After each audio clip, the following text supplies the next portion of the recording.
नमस्कार, ANT views के साथ मैं हूं असित नाथ। भारत के एक छोटे से शहर के छोटे से कमरे में शुरू हुआ राष्ट्रीय स्वयंसेवक संघ कैसे आज आधी दुनिया में पहुंच गया है, कैसे ये भारत के लिए सिर्फ उसके सामाजिक कायदे ही नहीं तय कर रहा बल्कि वो राजनीतिक नीति निर्धारक संगठन भी बन गया है।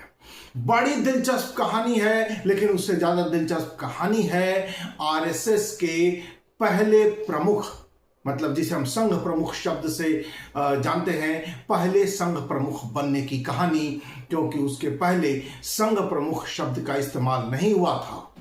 बहुत दिलचस्प कहानी है जो हम आपको आज के एपिसोड में सुनाने जा रहे हैं। संघ के संस्थापक डॉक्टर हेडगेवार बीमार हो चुके थे। वो संस्थापक थे, लेकिन उन्हें पहला संघ प्रमुख नहीं कहा गया, संस्थापक प्रमुख रहे वो डॉक्टर हेडगेवार। तो वो बीमार पड़ चुके थे, उनकी तबीयत बहुत खराब हो चुकी थी। खुद पेशे से वो डॉक्टर थे, कोलकाता से मेडिकल की पढ़ाई की थी। उन्हें अंदाजा लग गया था कि आखिर अब क्या होने वाला है, और वहीं से एक नई कहानी शुरू होती है। उनके बेहद नजदीकी उनके अपने सचिव अप्पाजी जोशी उस समय संघ में काफी प्रभावशाली हो गए थे। आरएसएस में उनका प्रभाव डॉक्टर हेडगेवार के बाद सबसे अधिक था। वो डॉक्टर हेडगेवार के सर्वाधिक भरोसेमंद माने भी जाते थे। वो सिर्फ सचिव नहीं थे, बल्कि डॉक्टर हेडगेवार से उनका व्यवहार मित्रवत था। उनका नाम डॉक्टर हेडगेवार के बाद लिया जाता था। अप्पा जोशी का नाम संघ में डॉक्टर हेडगेवार के बाद लिया जाता था। इसलिए संघ से जुड़े अधिकतर लोग ये मान के चल रहे थे कि डॉक्टर हेडगेवार का उत्तराधिकारी अप्पाजी जोशी ही होंगे, लेकिन ऐसा हुआ नहीं। ऐसा नहीं हुआ तो क्यों नहीं हुआ, आज हम उस पर बात करेंगे। डॉक्टर हेडगेवार जब बीमार पड़े तो उन्हें संघ के संचालन की जिम्मेदारी सताने लगी। वो अपना उत्तराधिकारी तलाशने के लिए गहन चिंतन में जाने लगे। उन्होंने खुद कोलकाता से मेडिकल की पढ़ाई की थी। वो जान रहे थे कि उनकी तबीयत खराब है और आगे क्या होना है।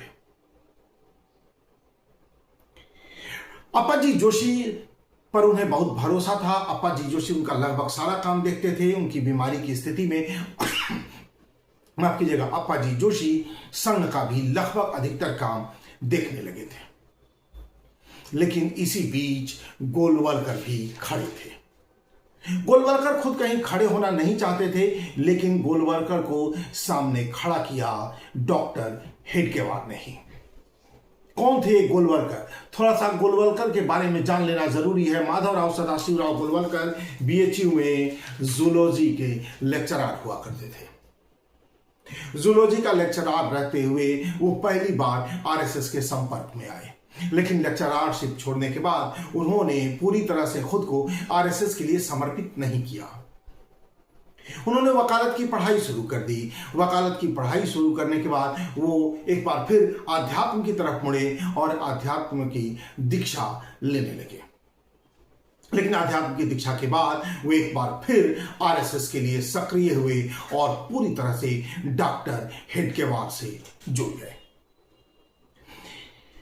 जब तबीयत खराब हुई डॉक्टर हेडगेवार की, घटना 20 जून 1940 को है, जो नागपुर का संघ मुख्यालय है उसके एक कमरे में डॉक्टर हेडगेवार ने गोलवलकर को बुलाया।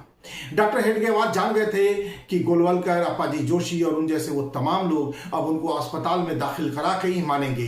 वो अस्पताल में दाखिल होना नहीं चाहते थे, लेकिन उनके सहयोगी उनके स्वास्थ्य को लेकर बेहद चिंतित थे और वो बस उन्हें शीघ्र अस्पताल ले जाने की तैयारी में जुटे थे। इसी बीच उन्होंने गोलवलकर को अपने कमरे में बुलाया। अपने कमरे में बुलाकर एक लिफाफा उनके हाथों में थमाया और लिफाफा थमाते हुए बोला, बहुत बड़ी जिम्मेदारी तुम्हें सौंप रहा हूं, इसे अपने पास रखना, सुरक्षित रखना। अब संघ की जिम्मेदारी तुम्हें उठानी होगी।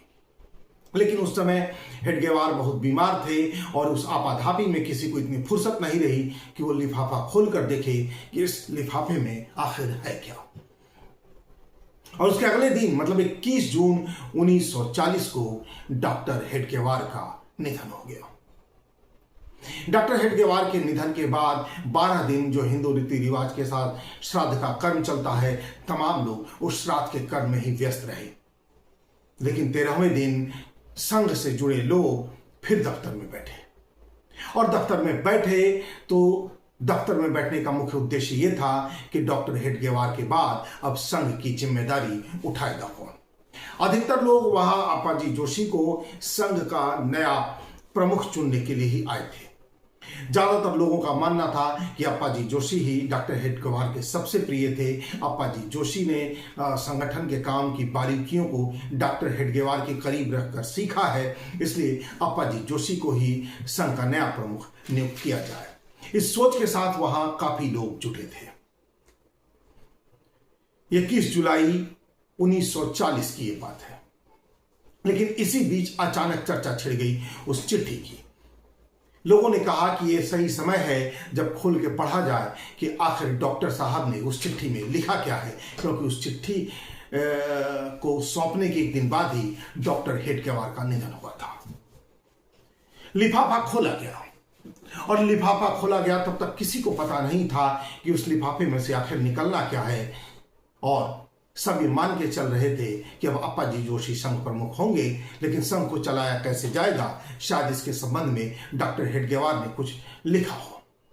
लेकिन जब चिट्ठी खुली तो कुछ और ही निकला। लिफाफा खुलते ही उसमें से डॉक्टर हेडगेवार की इच्छा निकल पड़ी, और डॉक्टर हेडगेवार ने नौजवान ऊर्जावान माधवराव सदाशिव गोलवलकर को अपने बाद संघ की जिम्मेदारी उठाने की इच्छा उस चिट्ठी के माध्यम से जताई थी। अब किसी के पास कुछ भी सोचने का समय नहीं था। एक झटके में संघ प्रमुख का नाम तय हो गया।